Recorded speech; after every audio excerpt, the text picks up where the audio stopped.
Açmadığımız olmaz mı? Kaydı yapılayım mı?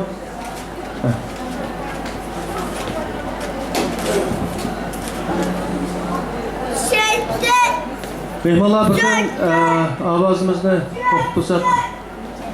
Assalamualaikum hürmetlik Şərq Türkistanlı qarindoshlar, kechqurunlar xayrli olsun.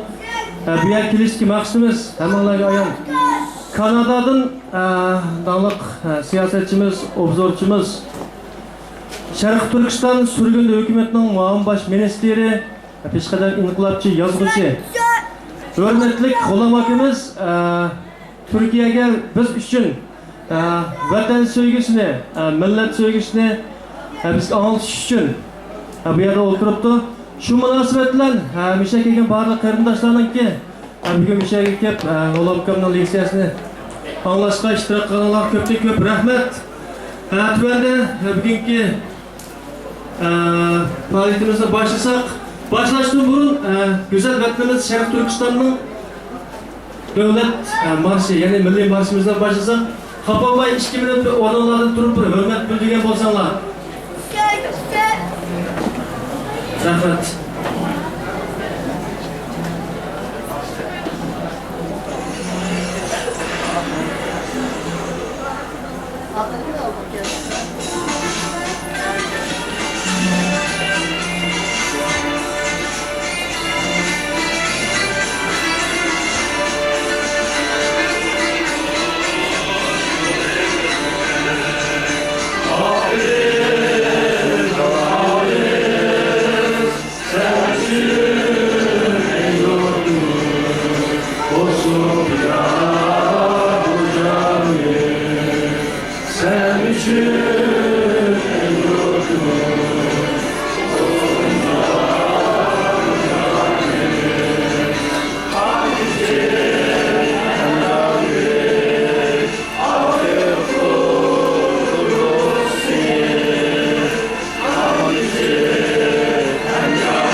tövlükке kun tertipte hürmetli kulamakımızı bugünkü leksiyasını başlaşı teklif kılımız. Hemimiz kızgın çabaklarımızdan sahneye merhamet.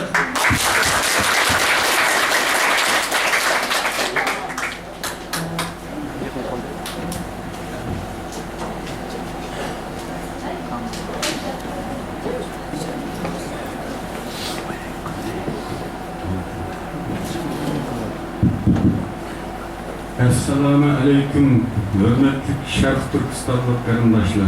Aleykümselam. Hammanlarga Allah'ın güzel salamları olsun. Bugünkü bu kutluk sorunumuzni barliq keltirishga favqulodda qizg'inlik va kuch chiqargan xonim qizlarimizga, Hadisinullohga Allah'ın katta ecir verishini tilayman. Amin. Bu kızgınlık bulup mu erlerinin kızgınlıkıdır mı ayallarının kızgınlığı kişini tesirlendirdi. Çünkü bizim milletimizde vatanperverlik, milletçilik duyguları ayallıda tarihten beri görünürlük derecede aciz olup geldi. Bugünkü günlükte ayallarının bu kadar cesaret hikayeni, bu kadar kızgınlık gösterdiğini bizge tügemez, bitmez güç kuvvet ata kıldı. Bu bir enerjiye menbesi. Çünkü ayallar ballarımızın kelgisi, evlatlarımızın anısı. Bunda vatanperver ayallarımız, milletçi ayallarımız terbiyeligen ballar bizning ishonchli izbosarlarimiz bo'lib qoladi. Onun için biz intayin memnun ve intayin ümit var inşallah. Ben bu hanım kızlarımızga çın dilimden ihtiram bildirimen.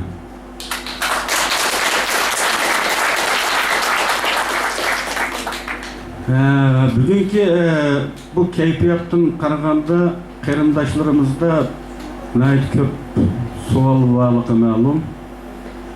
Şuna suallara cevap verişini mühim orun koyuş için ben ilan kılıngan temini nahayeti kıska sözleştirişimi. Temimiz asaslık ana prensiplerimiz. Yani Şarkı Türkistan'ın siyasi davasındaki asaslı ana prensipler ve bizim ecellik hatalarımız. Bu bir neçe eğiz söz bilen tügellensi boladigan ve bunu gün boyu şer'iylisin boladigan bir mesele. Ana prensipimiz davanın ismi Şarkı Türkistan. Davanın nişanı müstakillik. Devletimizin iyilik hukukunu eslik keltiriş. Düşmanımız Xitay. Oturlukta nait köp, enik olmagan, gereksiz olgan, acıt olmagan düşmanlarını peyda kılıp nişanını kalaymakan kılışka uğrunadagan nurgun kılmışlar duç kelivatımız. Tarihten beri. Bunda kalaymakançılık siyasi nişanının işkayışıda intayin faydasız bir keyfiyat yaratıdı.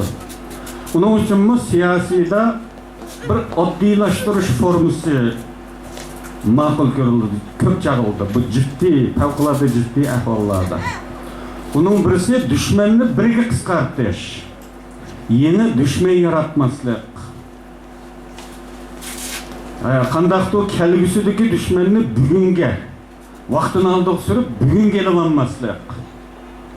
Düşmanını asaslık bir düşmanga kıskartış, nişanını birge kıskartış. Bu hareketimizge ideyanın kalaymakan bulmaslığı için bunda bir addilaştırış her zaman siyaside bir zörüriyet. Bizde az doğun olmaydı o vaxtda. Türlük adam kaymak durduğun ideologiyalar bilen bizni hech kim qaymıqtıranmaydı. Nişan addi bo'lgan vaqtida. Nişanımız bir Sharq Turkistonning milliy mustaqilligini esliklab turish.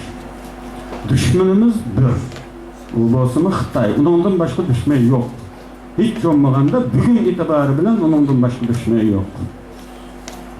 Yeni düşman ijod qilish urinishlari siyosiy da'vomizni qalaymagan qiladi faqat. Shunlashqa bunda gaplarni fitna deb tunsak xatolaşmaymiz. Bu bizning ana prinsipimiz. Ecelli xatamızmı mushu ana prinsiplardan chetlab ketishni ko'riladi. Biz düşmanni düşman tanamadik bugungacha. Chunki Xitoylarning nayt kuchli bo'lgan teşvikatı özünü azat qilguvchi deb bizga bazarladı. Bizning nadan xalqimiz hatta tunugungacha, hatta bugungacha Xitoylarni azat qilguvchi, qutqazguvchi deb o'ylab kelganlik uchun biz onunla qarshi turmadik. Düşmanni düşman bilgandilar, onunla qarshi chiqqan bo'ldi, uzil-kesil. Xitoylar bo'libmi kommunistlar bir xil xalq suiistimoli orqali insonlarni qaymoqtirib keldi. Qarasangiz, yuqoridan xalq hukumati. Bu ne kadar heyvetlik atalgı goya, bu hükümet xalqning. Onun qanday qarshi chiqdi? Xalq avaz siyasi, xalq avtobusi, xalq oshxonasi, xalq satır açkanısıqcha hamma narsada xalq so'zini suiiste'mol qiladi. Gerçi bunun yolg'onligini bilib tursakmı, ama psikologiyada bunda ko'p tekrarlangan ishlar insonlarning yoshirun eniga hamallanadi. Türkçede bilinç altı degan. Bu bilinç altıga bunda negatif uçurlarning hamallanışı bizning söz hareketimizge, kararlarımızga ta'sir ko'rsatadi. O halda biz xalamaz haqiqatan bu xalqninkidek bir tuyg'u deb qalamizda uningga uzul-kesil qarshi chiqishga jur'at qilolmaymiz. Xalqning narsiga qanday qarshi chiqamiz? Onun uchun biz dushmanni tanımadik yoki xato tanib qoldik. Bu tufaylidan ta bugungacha buningga bir ishonch yo'q bizda. En bo'lmagandimi bir turkum xalqimizda Xitoylarning uzul-kesil va murassasiz dushmanlikka qarta tonish 100% ga yetmadi. Yani ma'lum ehtimollik qoldirib Xitoylardan umid kutmoqda va uning siyosatining yumshab kelishidan tamad bo'lmoqda. Uning uchunmi Sharq Turkistonning milliy mustaqillik harakatiga otilishda mana shunday ikkilanish, mana shunday oldi-keyniga sayinish ko'rilyapti. Shaxs sumakka yetganligini tunib yetolmayotimiz to'liq qoldi. Undaq bo'lmaydigan bo'lsa, bu İstanbul'dek bir shaharda Sharq Turkistonliklarning nufusi dunyo bo'yicha eng ko'p bo'lgan bir shahar bu. Shunday bir shaharda bugungacha siyosiy faoliyatlarga qancha % odam qatnashyapti? Mana bularning hammasi dushmanni tanimaslik yoki dushmanni xato va yetarsiz tanishning natijasi. Qarindoshlar, bütün vücudunla bilen, bütün itikadınla bilen işininglarki bu murassasiz düşman bu. Onun yumshash ihtimoli yo'q. Uningdan kutgan hech umid amalga oshmaydi. Hech qanday umid kutishga bo'ladigan yeri yo'q uning. Bugun buni ko'rib yetayotganlarning soni xil ko'paydi. Bu dushman bizga go'yo e'tibor berishni kelgan, g'amxo'rlikni kelgan, bizni azod qilganligiga bizni ishondirgan ash zamondami bugun ijro qilayotgan plan bor buningda.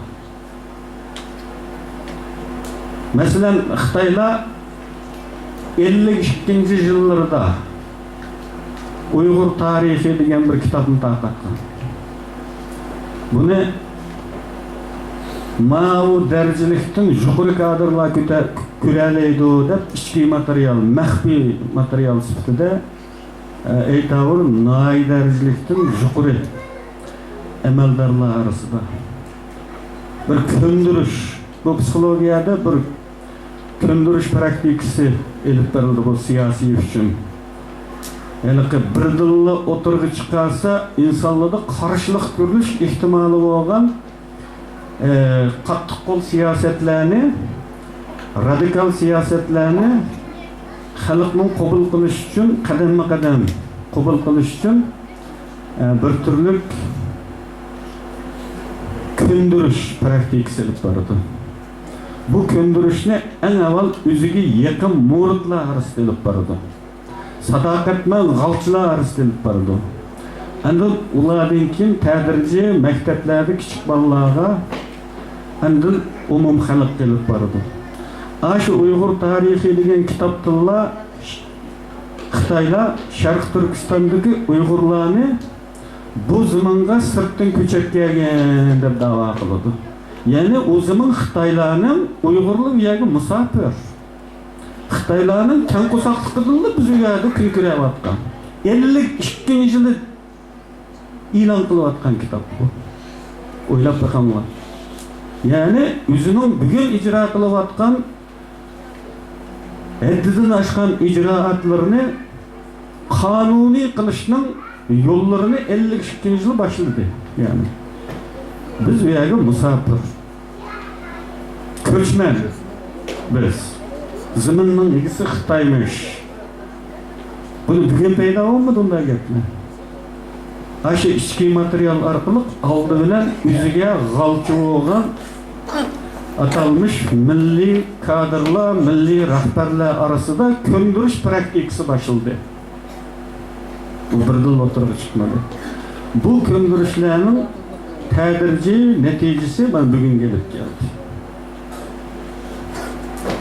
Bu milliy munofiqlar Xitoylardan paydagan bu ablahlar Xitoylarni bizga ulug'lab ko'rsatganligi uchun, uni qutqazg'uchi deganligi uchun, g'amxo'rlik qilg'uchi deganligi uchun, e'tibor berguvchi deganligi uchun biz e'tibor berishning ob'ekti, g'amxo'rlikning ob'ekti hisobladik o'zimizni. Go'yo u e'tiborni Xitoylar poyezdga besib ichkaridan chiqadi. Bizning avvalda e'tibor yo'q. Aşında bimenliklerge bizim bir gün düşendiğini yok. Bu tedirici asla sandırış arkalık elip verildi. Bu psikolojik uruş Komünist Xitoyda taxtga chiqqandan tartibli boshlangan. Bugun qilayotgan ijroatlar shu vaqtda uning daftarida bor. Tasodifiy o'tirib chiqib qolmadi. Yani Xitoylarning hech qachon biz bilan birga yashaydigan niyati bo'lib boqmadi. Tarixni varaqlaydigan bo'lsanglar, Xitoy tajovuzchilarining Qing sulolasi davrida elib borgan tajovuzlarda merkezden aldığın kısaptaki kumandanlığı yollanğan xatlarda tarihi hatırlarda hatırlanışıdırca. Bizge ziminning kereki var, adamning kereki yok deylik. Yani tamamen açık kulağından kiliş çıkarıp taşlayıp etsen buludu. Bizge adam emas, zimin kerek degan yol yo'riqlar. Bugün onu şu tarih saklanıqlık şu hatırlar. Bu kadar uzaktan başlanğan bir göçmenlik. Nurg'un adamlar bugün qismi go'yo bu Xitoyning siyosati yumshoq qiladiganidek o'tirib chiqishga, faoliyatlarga aktiv qatnashishga, vatanining, millatining ozodligi uchun qo'lidan kelgan asosini qaytishga aql sayilib turyapti. O'zining milliy bayrog'i voyaga kelishdan qo'rqyapti. Başka milletler milliy bayrak tiklense onun etrafı toplanırdı. Biz milliy bayrakni uzundan ko'rib qalsak, qaçimiz qarindoshlar. Numus bu. Bu Türkiye'de herhalde o derecede emasdır belki. Garip dünyasında bayrak olması barımız, siyasi gap olması barımız deyilgan bir yerge çakırsa. Uşunda Uygurlar. Bugünkü gün gözümüzni açmasak, kaçan açımız bu gözümüzni? Mana bu bizdeki düşmanını tanımaslık en ecelli hatalık. Şundakla nurgun adamlar Xitaylarning reaksiyon teşvikatlarını aldınıp hakikaten bunu bu zeminni Xitayning ayrılmaz bir parçası deb oylab qilganlik ve bu sepsetiga hala işinib kelyapmakta. Özünün vatanını tanımaslık yana bir ecelli hatamız. Oylab bakınlar, yezidi çoğun olganlarını bilisizler. Bir eşekni sugağına apırımız kölge. O zaman da kölgün suyu içilen zamanında. Eşek uyardı suyunu içip buludu. Anqıça bu köl veşide normalde yezilda köl veşide dost biraderle uçuruşup gelip gepleşip kalırdı aşva. Ve de gepleşip turup kalımız. Hatta beyli ütümüz eşekni dostumuz bunu kalımız. O eşek özünün kotununu özü yaşagan oylun tepip baradı. O üçün o vatan o. Bir eşek özünün vatanını tanıydı karındaşlar. 5 iyulda başlangan bu kırgınçılık tarihimizin 5 iyuldaki kırgınçılık onun aldıdaki bütün tinç ötken tarihçide en çoğun bir kırgınçılık, en çoğun katliam. Şu 5 iyunni biz her yılı hatırlap kelyapmiz şunun üçün, her xil faaliyetler arqılı. Ama nurgun Uygurlar aş faaliyetke qatnaşmaýatydy mesele. Anlaşımça men öz güzel bir kömürgenlikim üçün anlaşımça deymen bir kalını başka kalınınki köz aldıdı boğuzlusa o böğürep közüdün purpur yaş çıkırmış kırımdaşlar. Bir hayvan üzünün ırık dişini öldürüyatkanını görse çıdap duranmaydı ki. Ama bizning bu aziz milletimizning oğul kızları Xitaylar tarafından kırgın uçurayatsa biz bir ağız zalimga dur deb vaqirashga yaramay qechib tursak numus bu. Biz bugün seferberlik kelmesek qachon kelamiz bu seferberlik? Onun için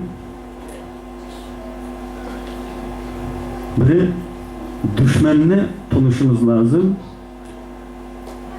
vatanımızın tanışımız lazım. Bu tanımaslık bizden ecelli hatalarımızdan biri. Yana biri münafıklarını tanışımızdaki yetersizlik. Karındaşlar siyasi cihette bu münafık bütün bir kavimni halaket kelip baradi. Ama bir münafıkta bolgan nefretimiz normalde bizim cemaatimiz içinde Uygurlarda başka millet demez. Bir oğulaga adetdeki bir yançıkçık tartılgan nefretimiz içine gelmez. Onun qanchalik ziyini var o yançıkçını? Bir adam ziyan kıldı bu. Bir münafık bir kavimni munkarlıklarını bitişke yaraydı. Ama münafıklar bilen bugünkü aramızda aniq ve keskin bir kızılsızlık yok. Sorularımızda birlik aynaymiz. Hatta hakkında nurgun üsek sözünü anlap turupma yana birlik aynaymiz. Bu siyasi cihetten bunda anvaktılık, bunda pervasızlık bizni halaket edip baradi. Bu bizning yana bir ecelli hatasımız. Bunu biz qanchalik so'zlasak, qanchalik kengaytsak, bunu davom qilishimiz mumkin. Ama biyadotlarning hiçbir sınla bu derecede savaksızma emas. Aşınçılık düşünce versek, ana prensiplerimizin minikkelligini ecelini hatamızın kıyad etkenligini çokum bilgileşti yeterli dep oylayman. Onun için endi bu söhbetni qarindoshlarımızın yeteklişini sual orqali qarindoshlarımızın yeteklişini so'rayman. Ben so'zlasam boshqa yerga ketaman, balkim sizning ko'nglingizda anlig'inli keladigan boshqa mazmunlar bo'lishi mumkin. Unda qarindoshlar savollar bo'lsa qo'l ko'tarsanlar bir savol javob boshlasak. Xatınlığa iş yok. Olarken Mahmut'un kes kaçan kilde olmalı unutmayınız. Müş yaxşı bir fırsat. Xecil olmayın. Eğer sual soruyamay kalsanlar, xecil olup kalsanlar, yespersanlar, mesulat persan bolu sual alalım.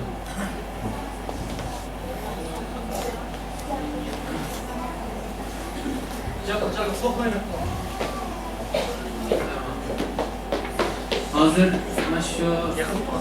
Hazır maç Türkiye'de maço Xitaylardan hazır Suudi birlikinin bo'lgan ekan. Sen ensirab qoldik ekan. Türkiye'de qilishimiz kerakmi yoki boshqa Yevropa ellariga ketishimiz kerakmi? Türkiye boshqa qolgan qanday ba'zi o'ylab qoldik ekan joylar. Sen ensirab qoldik Türkiye'de.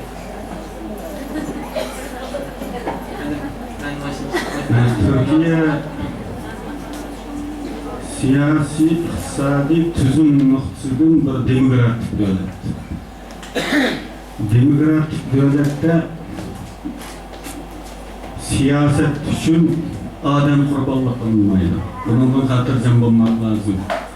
Türkiye'de 10 tenge pul tepib xarjlaydigan, canını baqalaydigan imkon bo'lsa, Türkiye'den yaxshisi yo'q mening qarashimda. Eğer bir yer iş tapanmagan, ticaret kılaydı desmayesi yok bo'lganlar, eğer yol taparsa, garip devletleri kesip buldu. Ama anda qo'rqashni Xitoy bilan bo'lgan munosabat yaqinlashib ketib boradi, talan pokon degan qo'rqashni hech jahati yo'q.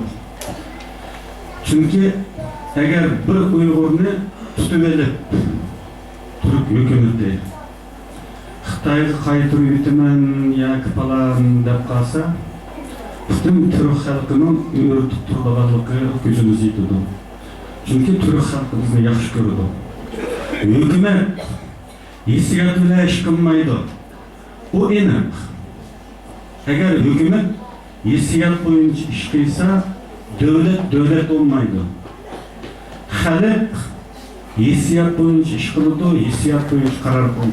Şunun için Türk halkı bizge hissiyat boyunca yakınlık kıldı. Gerçi karar çıkaramasa mı, hükümetinin aş kararlarını toskunluk kusurda alaydı. Köçük çıkabilir. Demokratik devletinin alaydılığı bu.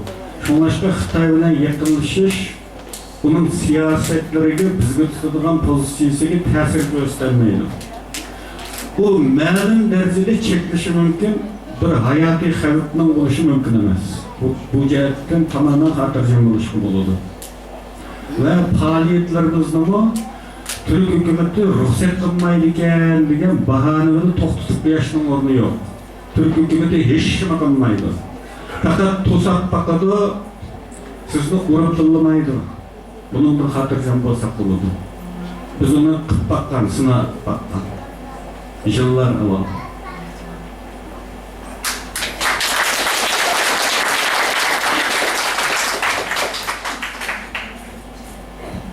Sualımızda öğretip çalılarak yaptınız. Mikrofon simsizlerle etkençe takıyla. Sorayalım sualımız.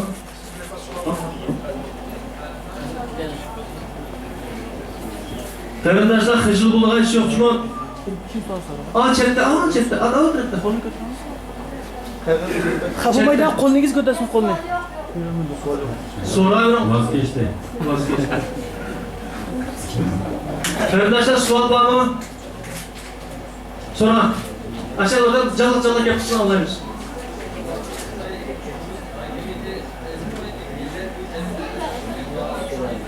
Anlalı olmadı. Gel. Anlalı olmadı. Arkadaşlar sual bolsa, hıcılmay, tartılmay, oylanğaştırırlar degan gep boladi.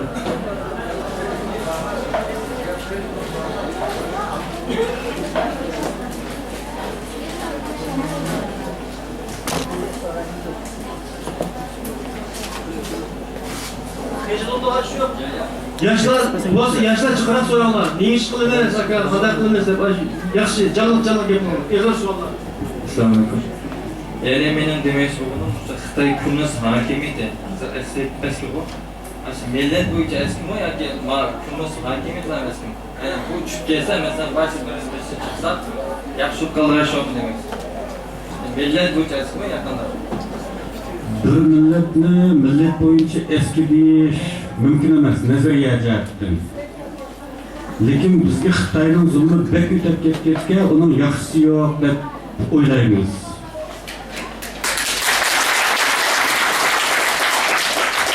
Agar biz boshqa millatlarning oldida, bularni demokratik davlatlarda Xitoyning birmi yaxshisi yo'q degan gapni qilsak, bizni axaq yomon ko'rib qoladi. Chunki bu nazariya jihatdan xato. Lekin biz Xitoyni tushungachga buni ichimizda bilamiz, haqiqatan buni yaxshisini topmoq bektas. Endi hokimiyat almashqanda bo'ladi. Kommunist emas hokimiyat uning o'rniga kelsa, bu bizning taqdirimiz ve o'zgarish bo'ladi degan masalaga kelgan vaqtida o'zgarish bo'lmaydi. Chunki Xitoyning milliy manfaati bu zaminning, bu go'har zaminning qo'lida bo'lishini taqozo qiladi. Agar bu millat kuchli davlat bo'lishni xohlasa, arzu qilsa, qudrat tepishni arzu qilsa, albatta arzu qiladi. Bu zamindan ayrilanmaydi. Onun için onun qanday partiya, qanday bir siyosiy kuch bo'lishdan qat'iy nazar, umuman Xitoy hokimiyatining har qanday bu zamin masalasida, Sharq Turkiston masalasida o'xshash fikrga ega.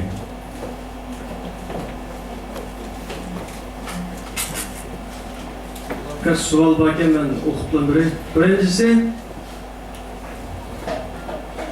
ne için devlet şiirimizde Çingiz Han kılırılgan o bizden ne münasebeti var bizim? Yaxşı sual oldu. Bu meselege ben ilgili cevap bergen bir şu Ahmet Bedayi bilen kılıngan bir söhbette cevap bergen. Bu her xil variantı varken bunun.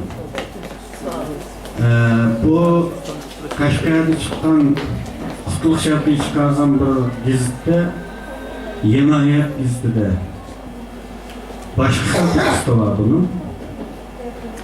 Yosh Turkiston jurnalida shu zamondagi yana boshqa bir xil tekst var.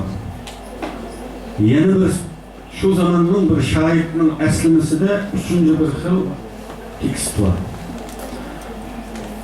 Bu Atilla Çingiz To'ymur bazı tekstlerde yok. Bunun için bunun biraz hatalı qiyinliklarga qaras. Çingiz Han'ның bizga hech qanday aloqasi yo'q. Bir qandaylik nuqtasidan u Mo'ngol, ikkinchisi Çingiz Han musulmon emas. Ama To'ymur gerçi Çingiz Han'ның evladı olsun-mu, kelib chiqishi Mo'ngol olsun-mu, o Uyg'urlarga assimilasiya olgan. Shundaqla islom dinini qabul qilgan. Ammo bir milliy marshda bu narsalar anchalik to'g'ri topilmaydi. Biz milliy marshda qandaylik bo'yicha deymiz. Uning bizga assimilasiya bo'lganidan qat'iy nazar, yanada kelib chiqishi bizdan emas bo'lganligi muhim o'rin tutadi. Şunlaşka bununki tekstinin bir az çıkıp çakırganlığı rast. Bunu azır tüzütümüz desek, piştli bozguladaganlıktan türlük, unumsuz mu azır bilisiler, müzikasını akkordlaştırdık deb bir piştli oturdu ve onun 3-4 xil tekstini seliştirip, en doğrusu bu deydigan yana bir gapni oturdi. Menimcha muzikasini akkordlashtirish bek aqlli emas. Chunki bu marsh bu. Marshning tempisi jonliq, jasur, ruhni urg'utadigan bu jangovarlik deydi. Onun için onu akkordlaştırışmı ve onu mıda mecaz bir xil alet keltirishmi qamlashmagan bir ish. Bu mushahaltada qalsa, ammo tekstni ashturat xilni selishtirib, birlar tanlab chiqibdi, bu eng muvofiq ekan deb. Tekstni qabul qilishga bo'ladi, ash tanlangan tekstni. Unda bu Atilla Chingiz Temur yo'q. Ammo Atilla bizga munosabat. Atilla qadimgi Vallahi padişahı ama Avrupa tug'ilgan bugungi Vengriyaning bo'g'ilları. Ama bizning bo'g'illarimiz. Qandaylik nuqtasidan u bizga munosabat. Ama Chingiz Xonning munosabati.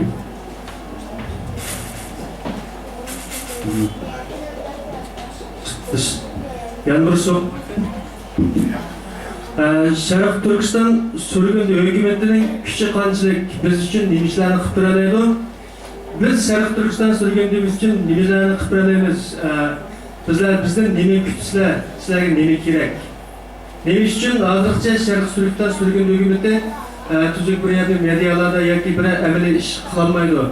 Qılğız bolsun qılamaqdan yoki bir əməli kamçı mı? Şunu soraqdı. Doğru, bir əməli kamçı. Bu brendasını ben latifede presindege biraz konumlamaya çalışsam. Nesir'de bende bir top dostunu öyüp başlat kırdı da. Uluqa çocuğurda sızılıp oturaptı. Onun çeti kelip efendim oturaptı. Ona udundaki uç, aşkanın uç işkinin ayağını aşkanın uçup durmadı da işaret kıldı.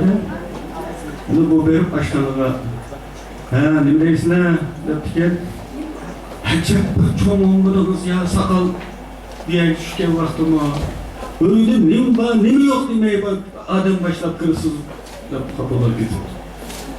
Öyle işim yok mu deyip kaç tepkiyen pulunluğu buldu var. İşim yok deptiken. Şundan bu osalçılıkta içeriden de çıkıp mimarların yerine verip Onun çıktanlı öyle işim yokken deydiyse tehi mimarlığının katarı verip beşin sanki oturdu daskan çıkmaptı da. Şunu bilen yeni dottağın mimar hem de bu aylıkı bizne ottağın bir kütküsü olsa bir anası kem bulup gelip 9'un dağılanan da bu yüzü içi. Şu bir anasını saklap turbatta şeydi da. Efendim, bir anası kim mi? Dedi ki, bir anası kim dedi. Hem de o anca moyun bulmadan koşulcu bir nesi olsa, baldır akağından hiç kıyıvırınlar deydiğin niyetiyle. Ne o? Dese, pul. Şunun okşaş bizden şu bir anası kim? Şimdi bu biraz yerim çakçak oldu. Şimdi gepnin rastı. Bizde bu bir nesi mi kem? Eden mi kem?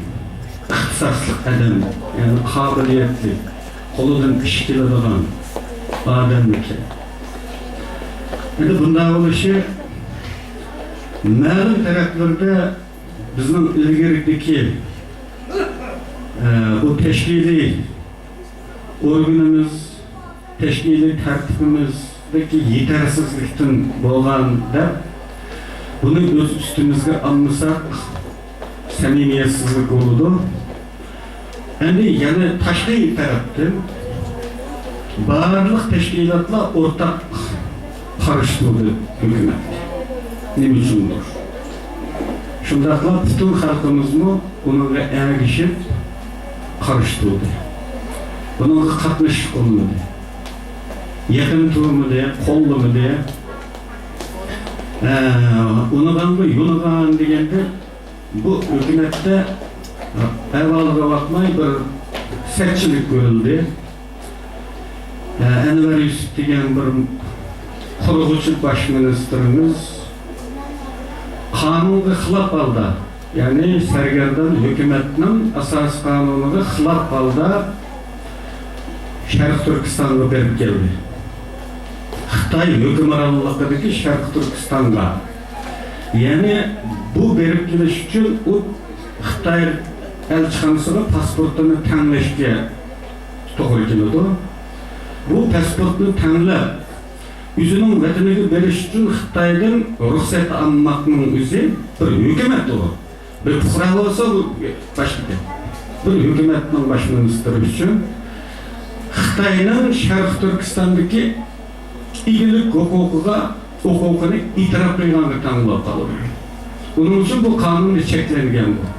Hükümetin a'zolari Xitoyga pasport tanlab viza berishga bo'lmaydi.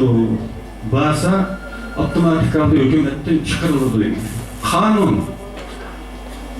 Ammo bu berib kelgandan keyin shu qonunga asosan o'zi rozi bo'lgan, o'zi imzo qo'ygan qonun asosan vazifasidan qoldirilsa, bunga chidamay bu hukumat meni hiç tartılmasın şahsi mülki gibi.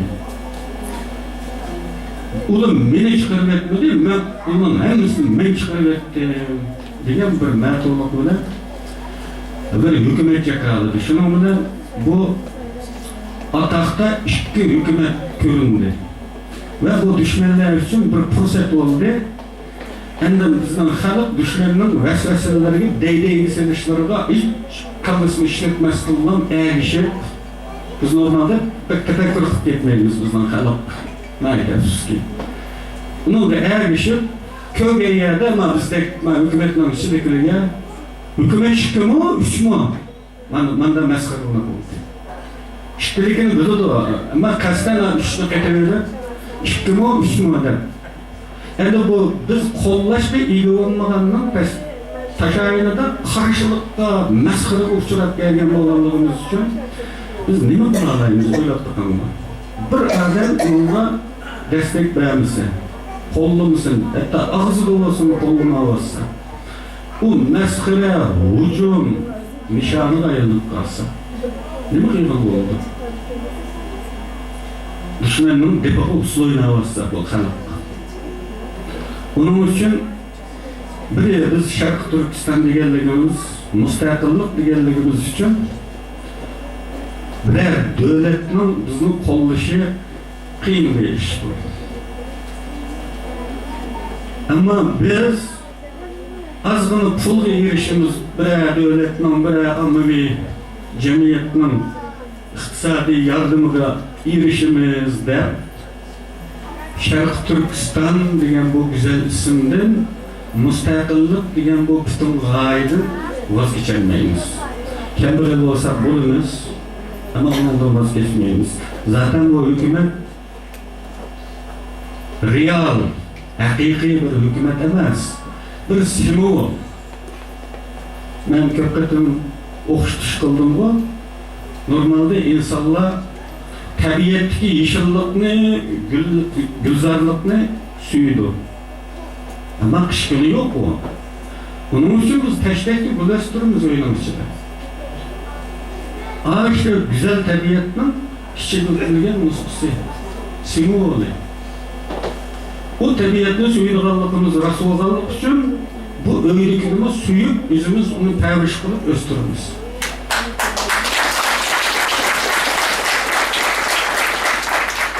Ağaç ana tabiat kelgusida Allah'ın yardımı bilan Şarkı Türkistan zeminida quriladigan Şarkı Türkistan hukumatiga timsol olsa, bu tashdagi gul, bu sargardan hukumatning timsoli. Uni suydiganligimiz rasul olsa, bunun nima ish qarashtiramiz? Bu g'alati berish. Bu dushmanning vasvasasidan kelib chiqqan. Bunun için bu yaqindan beriki o'zgarish tamamen boshqacha bo'ladi. Xalqning ko'zi ochildi. Valdorlik ashunday tashkilotlarga bir qancha odamga havola qilib yutib, o'zining ishini qiladigandan o'tib, barliq Sharq Turkistonliklar og'zida bo'lsa-mu bu da'voga ega chiqadi. Bu ega chiqish bilan birga teşkilat kurulması cihetten davaga en uygun, en muvaffak qiladigan tashkiliy qurilma sürgünde hükümet işlerine turup yetiyordu. Onun için hükümetki yakınlaşış künsürü kemeyivatidı. İnşallah ümit ki bu yakınlaşıştan biz birmuncha kabiliyetlik adamlarni öz koynumuzda kurashni umid qilamiz va bu bilan bu hükümet kuchaydi inşallah ve kuchaygandan keyin u baldoqidagi yotmaydi, harakat qiladi. Bu sizning qanchalik qo'llashingizga bog'liq shart shu.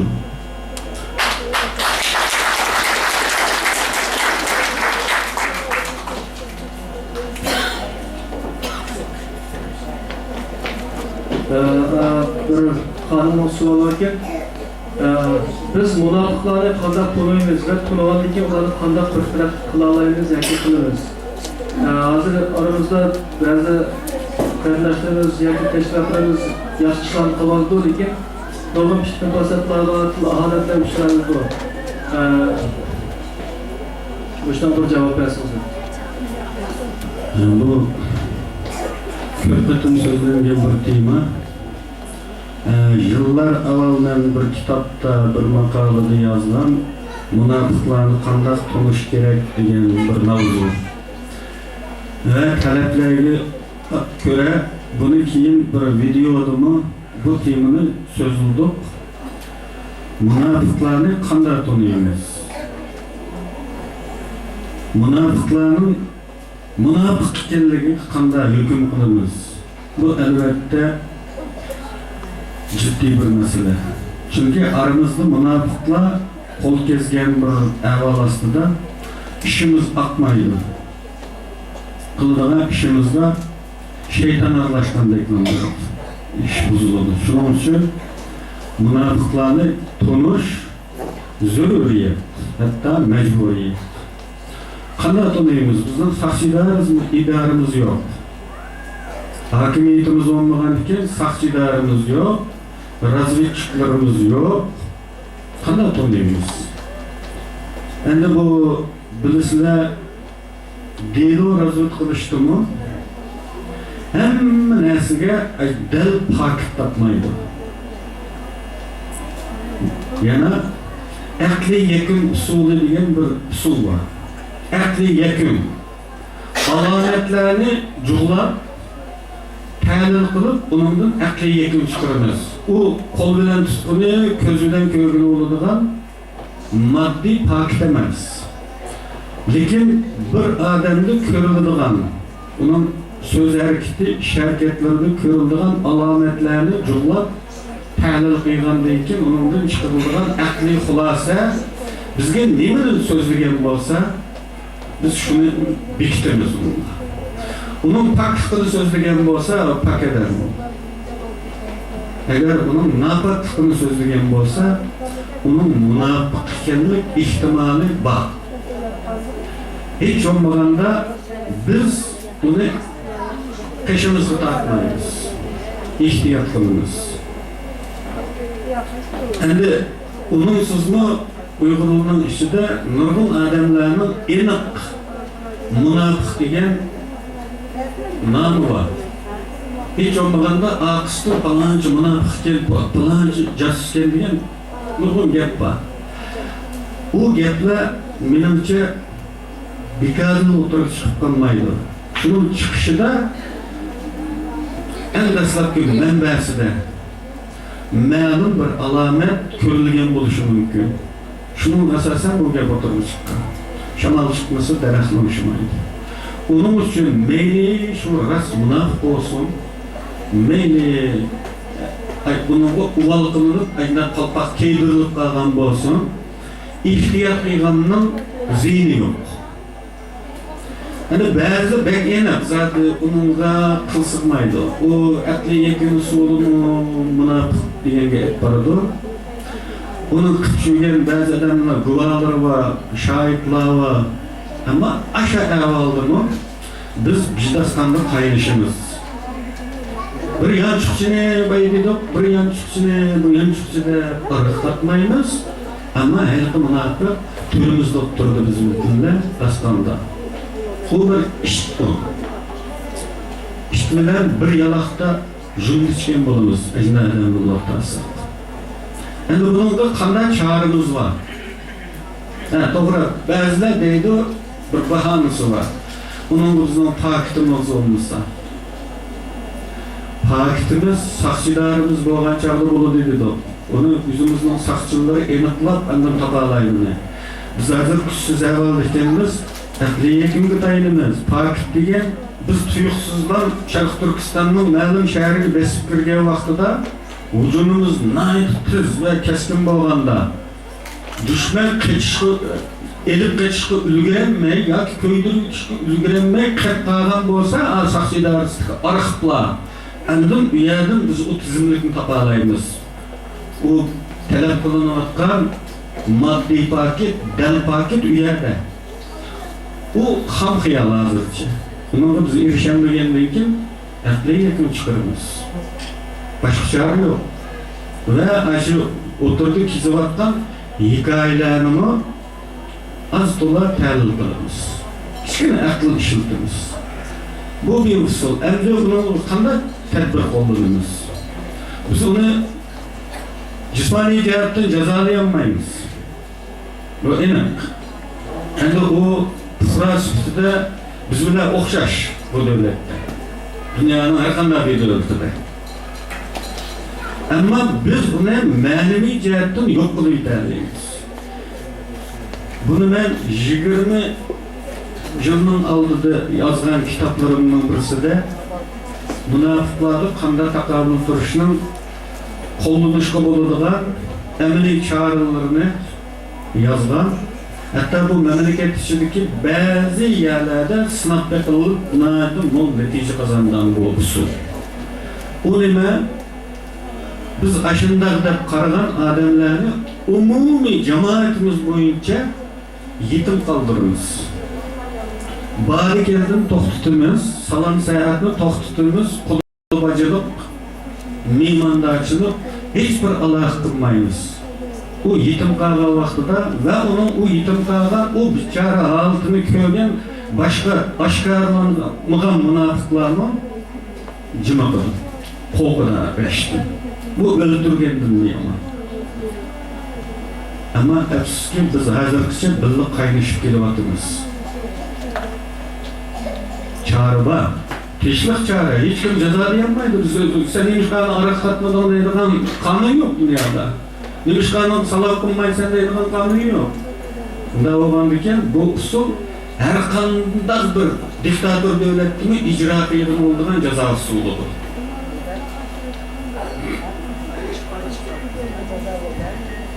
Selamünaleyküm. Ben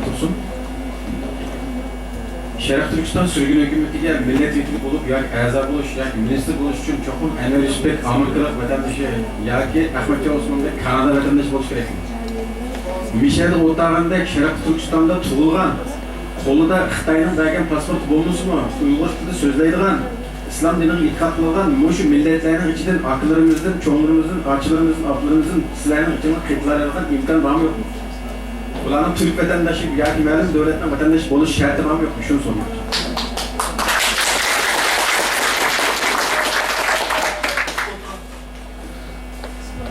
Şərq Türkistan sürgün hükümeti Şərq Türkistanlıqlarının hükümeti. Bu ismi dildə məlum. Andaq ikən özü Şərq Türkistanlıq bo'lgan ayol har qanday bir Şərq Türkistanlıq bu hükümetke a'zo bo'la oladi. Milletvekili bo'la oladi. Layoqli bo'lsa minister, baş minister, prezident bo'la oladi. Yaxshilikimiz bor. Elbette dünyanın hamma yerida bo'lganidek fuqarolarning 18 yoshdan oshgan deydigan bir yosh chegarasi bor. Bizda shu kuchliga 18 yoshdan yuqori, ya'ni yetilganlik chegarasi bor 18 yosh. Yetilganlik chegarasidan o'tgan bo'lsa, qanday bo'ladi? Va buni biz tunugan dedik, bir siyosiy shart qo'shib qo'yganligimizni biz ozod vatanda bo'lgan bo'lsak, davlat ichidagi barliq fuqarolar saylash ve sayılmış hukukuna ega bo'lganligi uchun bo'ladi. Ama biz azat vatanimizning tuprog'ida emas, chet ellarda har xil davlatlarda bo'lganligimiz uchun biz ehtiyot qilmasak bo'lmaydi. Tashkilotning dushmanning qo'liga tushib ketishidan saqlanish uchun qanday qilishimiz kerak? Bir siyosiy shart qo'shimiz, siyosiy kimlik sharti. Bu odam cho'qim vatanparvar, millatparvar, xalqparvar bo'lishi kerak. Ve biz bundan emin bo'lishimiz kerak. Yani o oturdu faaliyetleri bilen, iş hareketleri bilen bilingen bir adam bo'lishi kerak. Yoki biz bilmagan bo'lsak mı, onun da guvohlik beradigan shohidlar bo'lishi kerak. Bundan bo'lmagan vaqtida biz ham vaqtda biz bu siyosiy ishda bekan vaqtda bir xalqmiz. Biz bek chechilanmiz. Lekin Xitoyning ayg'oqchilari, Xitoyning jasuslari tashkillik ular. Ular bir buyruq bilan bir nishonda harakat qila oladi. Agar biz bunday siyosiy to'saqni qilmasak bo'ldi, Xitoy ularga bir buyruq qildi, hammasi bu tashkilotga a'zo bo'lishga yuzini atadi ve bu tashkilot mutlaq ko'p son bilan shunday odamlar qoldirib olsa, o'zlarini saylaydi ve bunun rolunu qo'lga olishi mumkin. Bunun için bu siyosiy cheklamani qo'ydik. Siyosiy jihatda pak bo'lish shart. Boshqa jihatda Sharq Turkistonda tug'ilgan bo'lishi bu shart emas.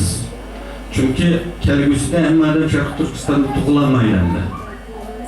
Sharq Turkistonda tug'ilganlarning oilasida tug'ilganlar ham qatnasha oladi. Sharq Turkiston sürgün hükümeti kiriş için çok vakıf, dernek diyendek şunday ünvanlardan kelish kerak mi? Yoki xalqning ichida shunday o'tirgan kavachmi, navoiymi, oshpazmi, ulamomi kiraladimi? Har kim kiralaydi. En yaxshi chora agar xuddi davlatlarning saylanmalarida bo'lganidek mahalla bo'yicha, rayon bo'yicha, shahar bo'yicha her top o'zining milletvekilini tanlab chiqish orqali bo'lsa, bu texnik ishonchlik texnik yaxshi bo'ladi. Yani bir yerde düşünmedi, müş Uygurlar yaşavatkan, Sharq Turkistonda yaşavatkan yerdir. Sapaköy'den doğan olsa, Sapaköy'den Mişe'deki 10 adam girmeden işçilerden bir vekilini saylap, ma akimiz ya ma ilimiz ya ma karımız hükümette hizmetleşme layık da namzat göstersek, boşlarımı hükümetine çektirip hizmet kılalaydı. Çünkü bu hükümet bizden, bu devlet bizden. Rahmet. Elbette, manın başında ruh oluş gerek. Bu hükümet hemimizden. Onun için bu hükümetke sahip çıkış her bir Sharq Turkistonlikning milliy burchi bugungi kunda.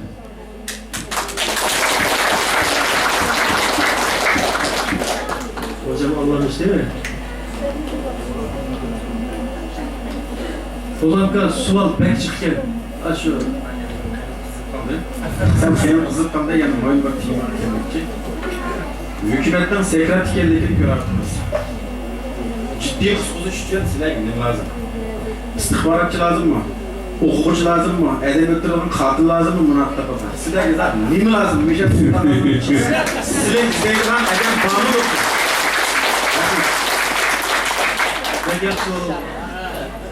Bu sorunda biz izleydiği adamın bağ yokluğunu bizim görüşü imkanımız yok. Çünkü bununla tavızlı çakmak olğanda çakmak olup görüp baktan olmaydı. Ama müşahede ottağlarla üzü ben aşınında layıkken degende üzü bilaleydi. Ondarken o adam üzünü ma'lum qilish kerak. Men birinchidan hukumatni suyman, bunga qatnashib, his xo'shashni xohlayman. İkinciden benim qo'limdan mana ish keladi desa, biz qarshiligimiz qo'shilib ketamiz. Bayon deyilganda bizga her sohaning adami lazım. Biz hozir sıfırda. Biz bu kerak deydigan sharoitda emasmiz. Hammasi kerak bizga. Endi boya chaqchaqni bir narsa kerak kam dedi. Endi u aşı bir narsami? Aşı hammasidan aksi zaten u bo'lsa, qolgan kabini og'irladi emasmi unga?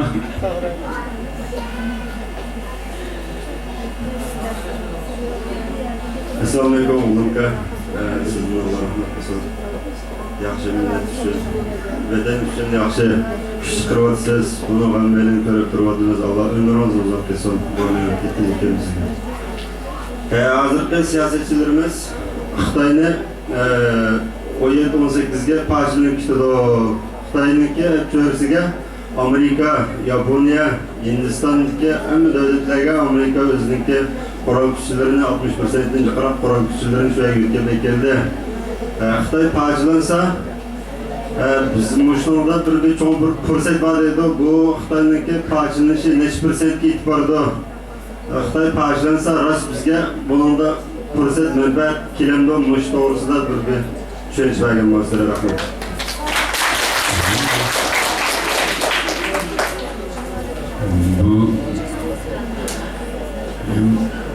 Mening o'ngimdan o'tib ketgan savol bo'ldi bu. Davosini kirishimizda Xitoy parchalansa albatta biz uchun foydali bir vaziyat. Xitoyning parchalanganligi keskin bu. Ama bunu qaysi zamonda yuz berganligi bir nimaga bo'lmaydi.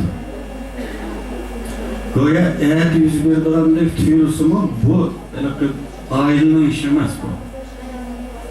Onun o'xshash bo'ladi deyilgan zaman bo'ladigandak bir alamet ko'rinib ancha uzun o'tmaydi bo'ladigan ish bo'lmaydi endi davlatning ishi. Yaqinda bo'ladigandek turibmi bir odamning umri ketishi mumkin. Hech bo'lmaydigandek turibmi haliga chaqmoq urushi deydigan urushga o'xshash hatta tajovuz qilishmaslik to'g'risida o'zaro kelishim tuzib, ani bexatlashtirib, eğer tajovuz qiladigan ishni emasmi? Unda avvalda hech mo'ljallanmagan bir avvalda jiroq mo'ljallangan bir ish tuyuqsizlar yaqin zamonda meydonga keltirishi mumkin. Ama Xitoyning parchalanganligi to'g'risida bo'lgan ma'lum asosi var, tarixdan beri deyilyapti, nurg'un siyosiylar ashunday deb qarayapti. Ama bu parchalanishda yana bir xatolik var bizga.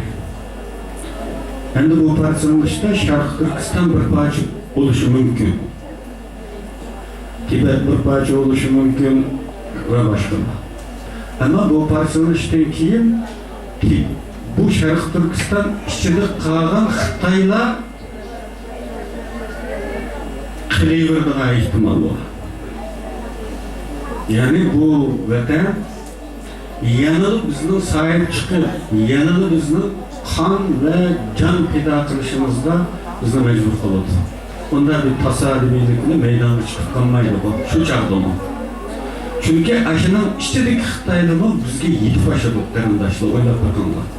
Chunki 30-yillarda, hatta 49-yilda 2% Xitoy var Sharq Turkistonda. 2%. Butun nüfusning 2% Xitoy. Buni men to'qib chiqarmadim. Xalqaro kechirim tashkilotining bir doklatidan ko'rdim. 49-yilda Sharq Turkistonda 2% Xitoy bor deydi. Endi bu 2% Xitoymi? Armiya, saqchi, davlat amaldorlaridan iborat. O'ltiraqlashgan bir nuqta Xitoy yo'qdi.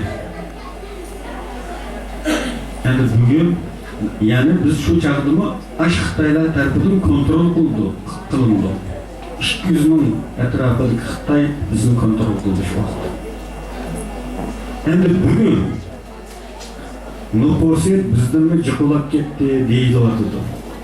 Bu yetmagandek bizning nufusimiz qirg'in uchrayapti. Aziyatimiz. İnadınmı, gizidinmi ketyapti-da. Tug'ilishni cheklamada, hayotlik cheklamada. Bu to'rt tarafdan taraytib kelinayotgan bir avval bo'libmiz. O halda biz azlavatımız Xitay kötüyüvatır. Endi mushunda bir bölünüp qalgan vaqtida o Xitayda o Uyg'urniki biz asta chiqib ketadigandir mumkin emas. Shu chog'dimi bu ne'mat, bu g'animat bizga bakar kelib qolmaydi. Yana bizning qon va jon fidokorlik talab qiladi. Shu bunga ro'yi tayyorligimiz bo'lishi kerak.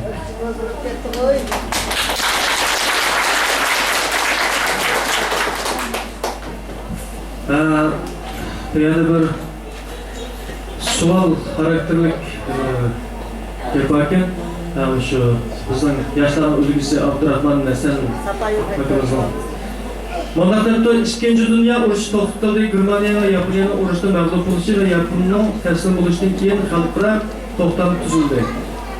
Amerika va Angliya boshchiligida urush to'xtam tuzildi. To'xtamning asos mazmuni bundan keyin bir davlat yana bir davlatga hujum qilsa, butkul mustaqil davlatlar birlashib hujum qiluvchi davlatga hujum qilgan ham jazolanadigan bo'ldi.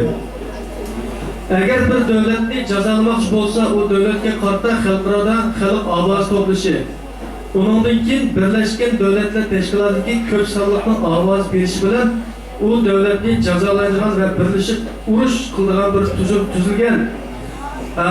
Hozir shu bizning oramizdagi imzo to'plash ham shu guvohlik berish, Facebookda, internetda guvohlik berish, bu guvohlik berish ishlarning foydasi qanchalik unum bo'ladi? Shuni sizdan bir tushuncha so'rabdi. Endi aşında qoidalar bekitilgan vaqtida tajovuzga uchragan qon va yosh to'kkan bu davlatlar tajovuzchilikka uchrashning naqadar echinishli bo'lganligini yana ko'rganlikda aşında bir safdillik bilan bütün insoniyatga foydali tek bo'lgan bir tuzum o'tirib chiqqan va bu Birleşken Milletler Teşkilatı qurilgan. To'g'ri. Ammo vaqtning o'tishi bilan nafs shayton rol o'ynab Amerika bu Birleşken Milletler Teşkilatı'nı devletler üstü nazaret kılırdan bir teşkilat oluştuğun yüzünün kolçuğa aylandırıp alganlığı için köp hallarda Birleşken Milletler Teşkilatı Amerika'nın iradesini eksettirdiğen teşkilat aylanıp kaldı. Bu tüpeyilde o zamanda kelişilgen işler esasen bulunmadı. Ve bulunmadı hatta eksi bulunmadı. Xuddi keyin yuz berganida Amerikaning qo'chqi aylanib turgan bu organ Amerikaning manfaatiga to'qnashgan ishlarda yana qoida keladi o'tirgan, inson haqlariga keladi o'tirgan. Ya'ni bu inson haqlari degan bu shu var. Asiya, Afrika insonlariga emas. G'arb insonini ko'z tutadi bu. Bu amaliyotda bir eziqtiruvchi tuman. Demokratiya uchun pardasi o'xshash eziqtiruvchi tuman bo'lishi o'ylaydi. Bu kishilik huquq g'arb kishilarining huquqi yani. Asiya, Afrika uchun mavzu bahis emas. Bugun kuchlayotgan oldu. Fakat Amerika'nın yoki G'arb ittifoqining manfaatlariga taqashgan avvalda darhol bu kishilik huquq sahnaga chiqib ma'lum darajada rol o'ynaydi, hatto to'liq rol o'ynashi mumkin. Bu nuqtadan aytganda bu imzo to'plash, bu guvohlikdan o'tish bugungi sharoitda ma'lum rol o'ynay oladi. Nima uchun Xitoyning kuchayib ketishi, Amerikaning va G'arbning manfaatlariga ma'lum xirs keltirayotganligi uchun bugungi kunda bu munosabatlar ma'lum buzildi. Yani Amerika'nın menfaati kesişti bu noktada. Onun için bizning bu qilayotgan tinchlik faoliyatlarimiz rol o'ynash ehtimoli cho'ng.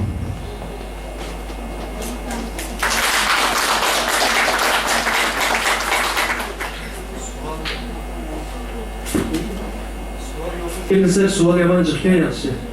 Ben sual sormaya bak.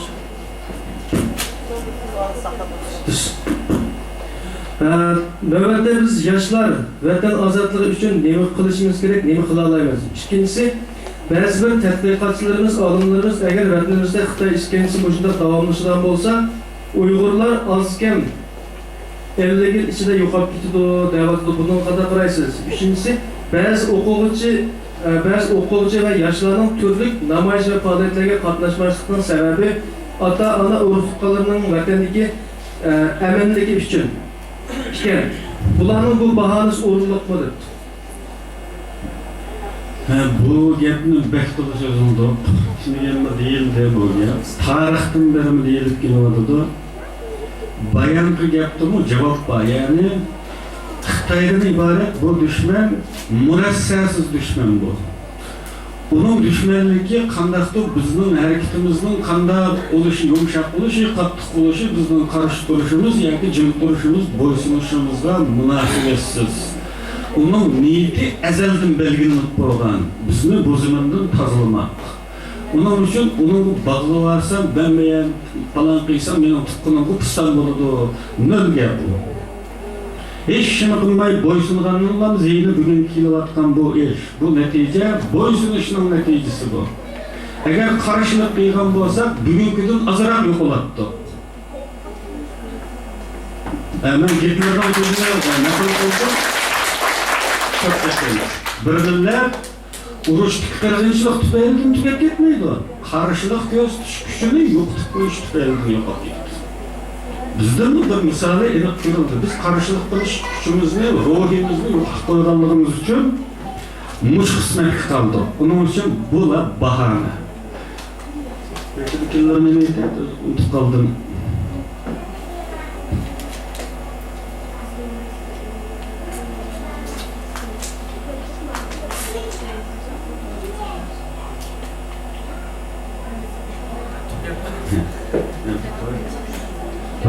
Başka vermez bunu var.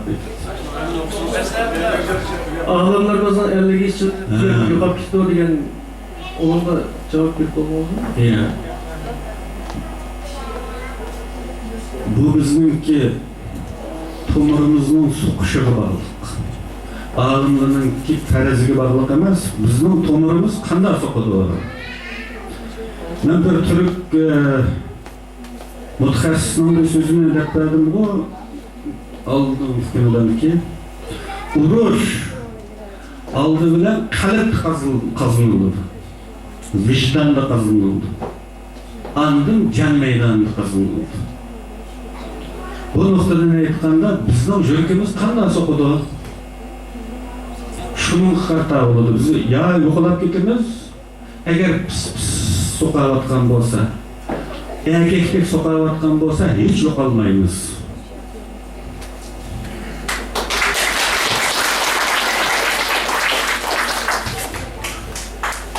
Bizning siyosiy ilmimizni va hozirgi dunyodagi siyosatlarni tushunish uchun va o'zimizning ahvolini o'zgartirish uchun bo'libmi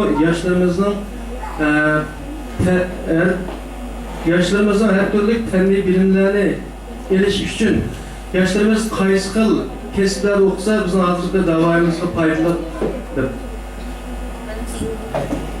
Bu savollarni ko'p dedik. Ilgariki video oldim bu. Endi navbatda yana da'vatimiz o'sha sabtning axlat chavog'i tulab ketishi, ichki dushmanning ko'payib ketishi beklemay ish. Diniy nuqtadan aytgandimi, bir munofiq 10 kafirni yomon degan ish bor.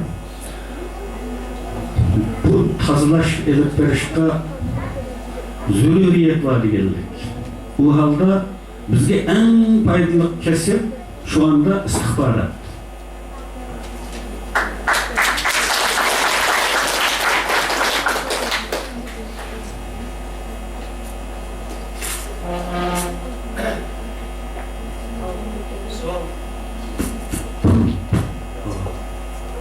Dövlət ödəmdən qaranlar heç qanday şaqlar ki, bax, mikrofon çıxlardı.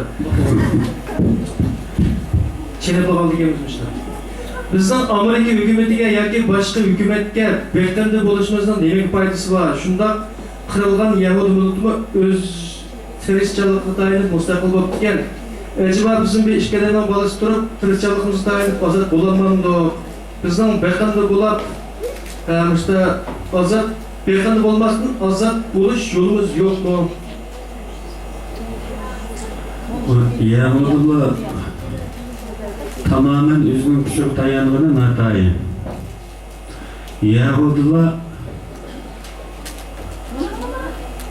nəhayət astırıqtın hareket arqılıq bütün Avrupa'daki devletlerde hakimiyetten beşeri çıqqan. Padişahlık düzümde padişah bulanmaydigan bo'lg'achqa, çünkü o varislik bilan keladi padişahlık degan. Bu padişahlıkның yıkılışları dünyadaki aşılarının oyunu. Çünkü onu padişah bulanmaydı ona. Her qancha yuşurun hareket qilsin. Padişahның balısı padişah oldu. Onun için padişahlık tüzüm yoqtuldu iki qetimli dünya uruşuda. Asas cihettir.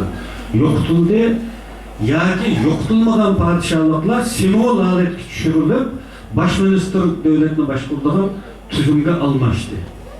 Bunun keyin bu devletlerde baş ministerlerinin hali köpü Yahudilardan oldu. Neticede o devletinin gücünü özünün devletine esli keltirişte faydalandı. Aldı bilen bula Angliya bütçeydi. Angliya'nın gücü arkalık nurgun işlerini tuttuydu. İsrailiye'nin kanuni türde dünyaya gelişinin yolunu açtı. Aşı Balfour Deklarasyonu diyen Angliya'da ilan kılınan bir yüzünü almıştık. Bu Angliya'nın yüzyılda bir qancha qetimliq baş minister Yahudilardı. Mesela Benjamin Disraeli Yahudi baş minister olan şimdi. Aşındağlar her birisi özünün kolu okuq gelgen vaxtıda bu devletinin ma'lum işlerini Yahudilarning faydasıga qildi. Qadam-qadam bu iş Birinci Dünya Urushidan keyin tadrijiy holda Amerikaning süper güç dunyoga kelishi bilan Yahudilarning küsiye yani küsey uzun boz kulun görmeydi diyen temsilini onu Bekop'tan bilip diken. Küsey işiltidi, yüzünün kolu güyep gitmesi için. Birinci Dünya Urushuda Angliyani küselik kılıp işletken olsa, işte Dünya'nın uruşudan keyin Amerika'nı küsey kılıp işletmekte. O yüzünün küsüge dayanıp tınmadı, yüzünün etligi dayandı, halkın küsüge dayandı. Onun için bizdek aciz bir millet eğer işençilik dost atmasak halklarada bizde hazır ne güç ne akıl yok. Bunda adette biz yüzümüzge dayanıp işim kılamayız. Biz elbette halklarının devlet yoki devletler guruhuna qo'llashi muhtaç.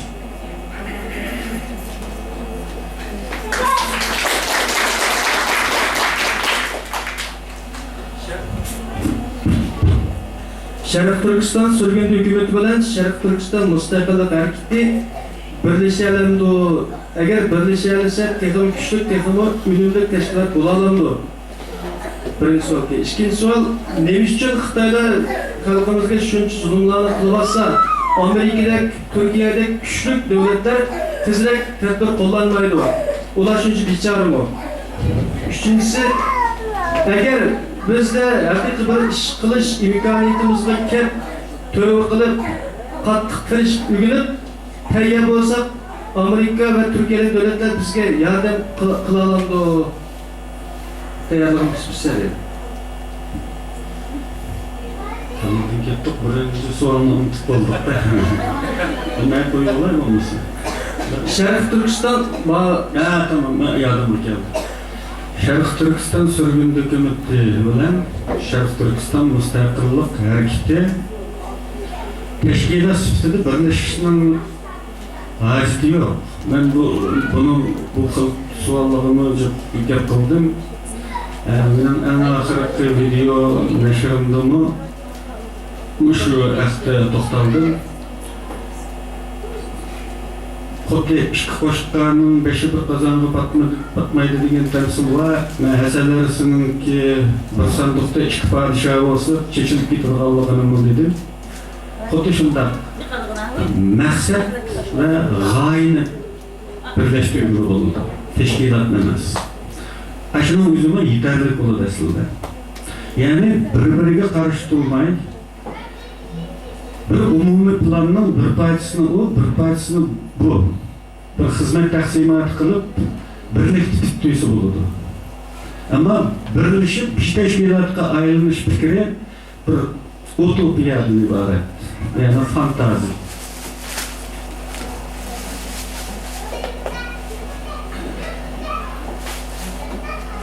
Nima uchun Xitoylar xalqimizga shuncha zulm qildi? Bu meseleni bekçi sözüldü.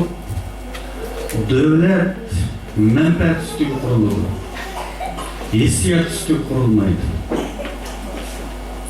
Şundakla her qanday bir devlet hakimiyeti hissiyatını tayin et.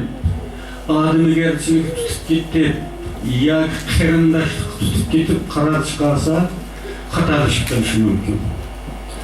Her qanday devlet o'zining manfaatini birinchi o'ringa qo'yib, plan tuzadi va uningga ko'ra ijro qilib boradi. Boshqa odamning o'ylab tirilishi bilan qarolmaydi devlet degan. Agar o'zining manfaatiga to'qinish kelmasa, undan keyin bizning o'lishimizning Amerika uchun hech qanday daxli yo'q. Amerika'nın qo'lmayotgandan keyin nima qarori? İkincisi, ben dep o'tdim. Bu ko'p davlat qismlari deydigan bir at bilan yoki NATO degan ism ostida Kanada armiyasi, Amerika armiyasi ma'lum sonda O'rta Sharqda, Afg'onistonda yoki boshqa NATO'ga olgan yerlarda. Bu yerda hujum uchrab, bu askarlar aç-ucu ulab turdi.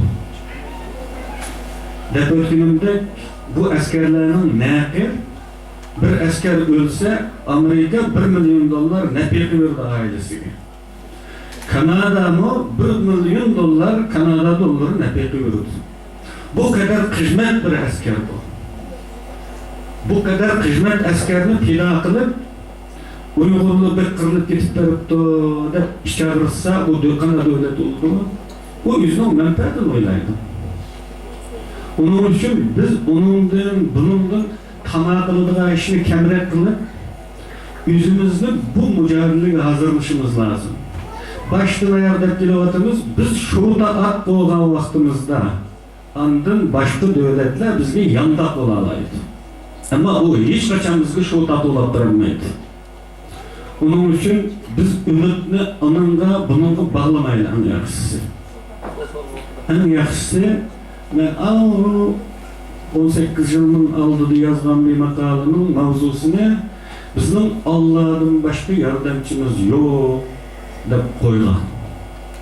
Biz aldı bilen bu itikadımızın zürriyeti olan Allah'a işinimiz, ondan keyin özümüzge ishonch qilishimiz kerak. Başka yolumuz yok. Eğer yolu çıkarsa elbette Amerika kurban kılıdı. Bunu biz ne yapamaz, yüzüne de kurban kılıdı. Hizmet askerine.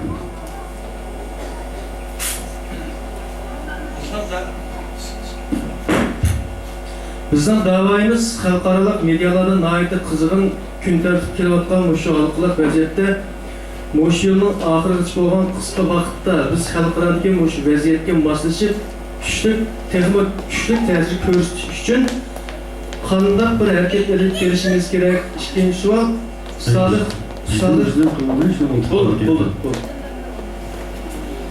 Endi bizlarga bek uzoq g'arib yashab ketganligimiz uchun yetamsimizlar va ishini ko'rgan kalendar deydigan.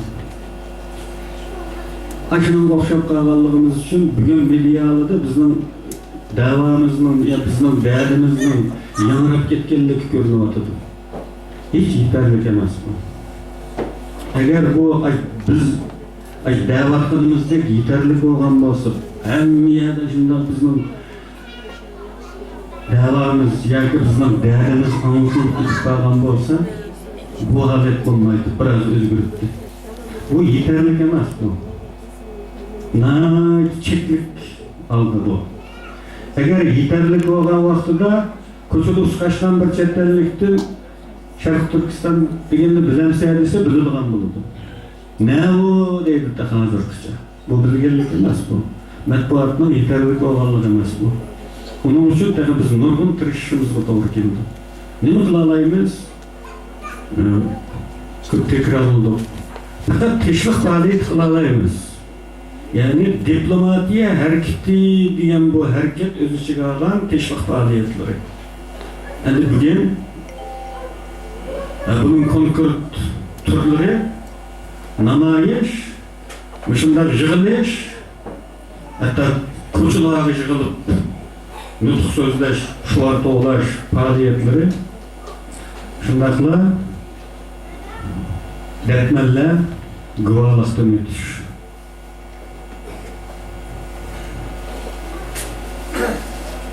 Salih Xudoyevning 11 ayning 12 kundagi 100 ming kishilik namoyish chaqiriqiga qanday ovoz qo'shimiz?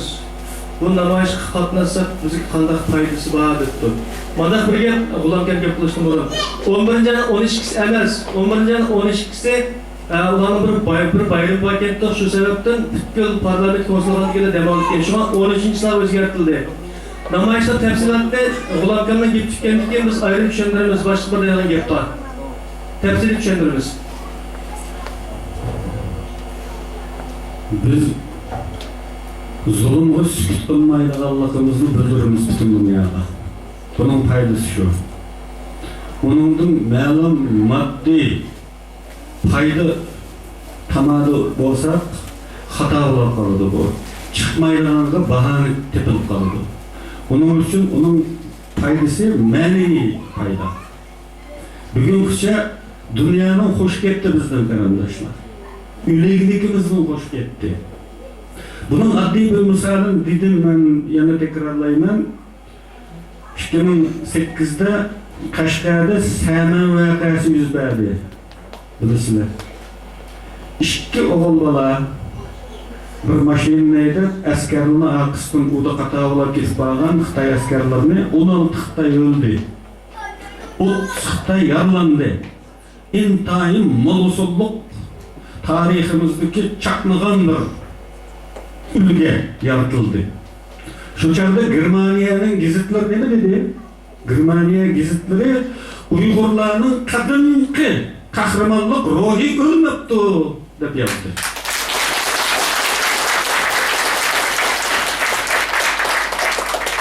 Ama yüzümüzün bazı davacıları muhbirli ziyaret kılıp qanday qaraysan dese, ayam sert dedi. Onun da azaplanganligin dedi. Hoş olmay. Yani kan tökelini sulattı demekçi. O yüzünün teşvik çıkarligini bildirmekçi. Demek biz qanchalik jangovar bo'lsak, dunyo bizni shuncha suydi. Unda bo'lgandan keyin yordam berdiganlarning bu yordam bergisi keldi. O'ylab bakamamizda qo'rqdagandek sangilab turgan bir nimaga yordam berib buyruq degan olmasa, buni voz kechirmaydi ya. Agar bir odamni tamog'i yuylab chiqarmoqchi bo'lsanglar, u odam Paydası bolsun bulmuşsun, tırnaklarını tatılıp, tipişlep, hareket kıysa elden çıkarın oldu. Eğer o goştek sangılap tursa, 5 kuştun palvan ona yüylep çıkaramaydı.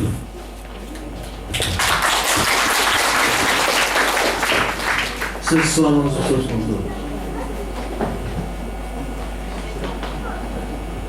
Assalamu alaikum, Assalamu alaikum arkadaşlar. Selamet olun. Benim sualım var. Hazır vaziyette mesela Müşak'ında Kayseri'nin Onur Balı'yı tuttu. İstanbul'da olsun, Zeytinburnu'da olsun, Safaköy'de olsun, hem yerde cimcim balığı tuttu. Müşak perdede mesela cimcim yok abi geçişi vatandaş bir yerin balığı oldu. Birinci sualım. İkinci sualım. Bazen arkadaşlar bir yerde İstanbul çarptı ama katlı çarptı vardınız. Azı çünkü bizim kısa kırışman verimiz yok.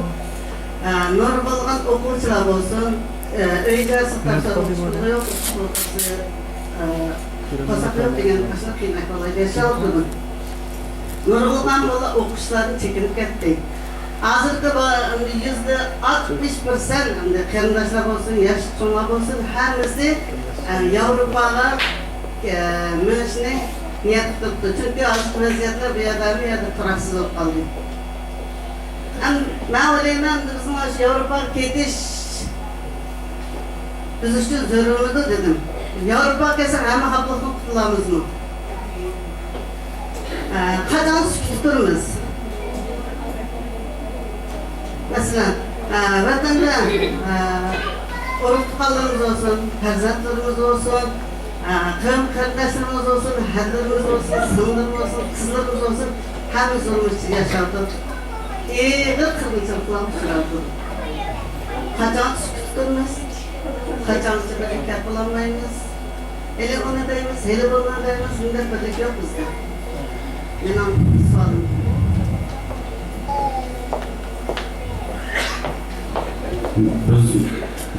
Biz adetlengen bir turmuşta bir adetlengen türlük ügülüp kılıngan qeyiqlashib qolgan bir narsa bo'ldiki, formullaşgan.